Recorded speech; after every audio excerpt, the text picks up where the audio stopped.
नमस्कार, मैं दीपक सोनी।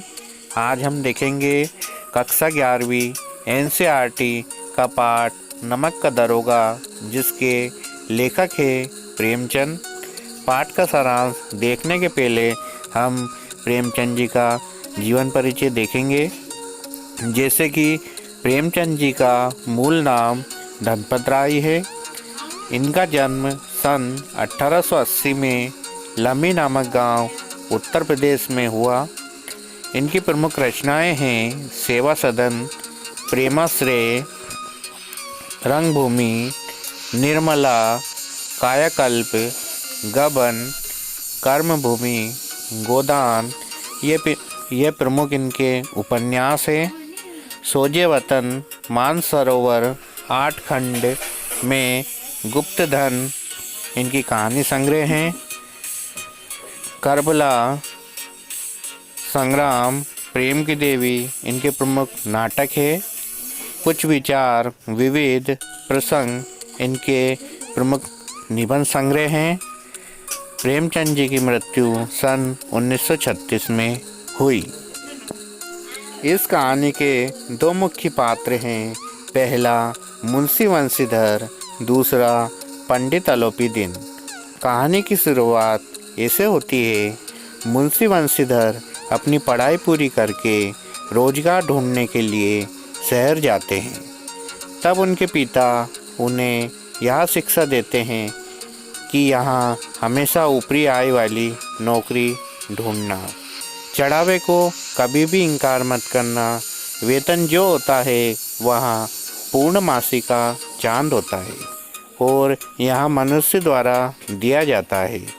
यहाँ एक बार आता है और एक बार में खत्म हो जाता है, किंतु जो प्रसाद होता है यानी जो ऊपरी कमाई होती है वह ईश्वर द्वारा दी जाती है और कभी ईश्वर के प्रसाद को इनकार नहीं करना चाहिए।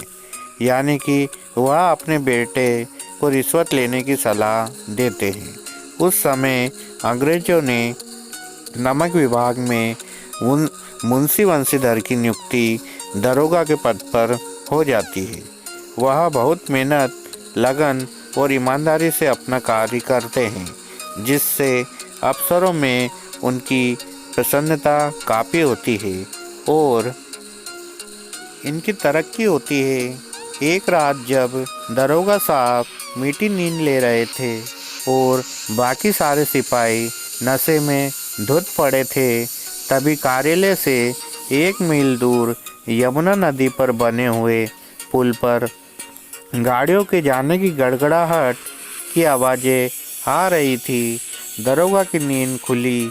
उन्होंने अपनी वर्दी चढ़ाई और 2 सिपाहियों को लेकर के निकट जा पहुँचे।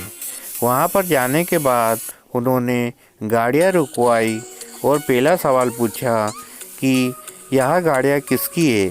तो पूछने पर पता चला कि वहाँ के जमींदार आलोपी दिन की गाड़ियाँ थी।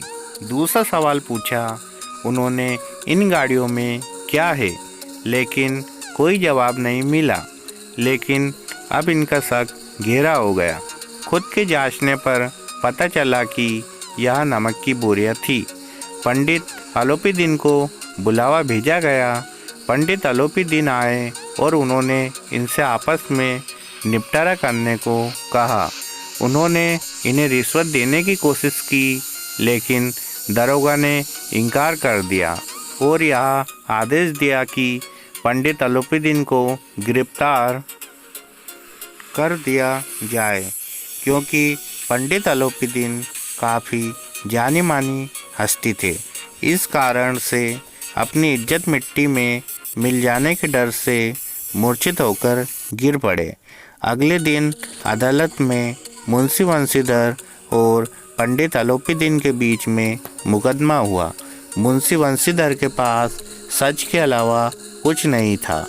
वह अकेले थे, किंतु पंडित आलोपी दिन के पास वकीलों की एक बहुत बड़ी फौज थी और बड़े बड़े अफसरों से इनकी जान पहचान थी।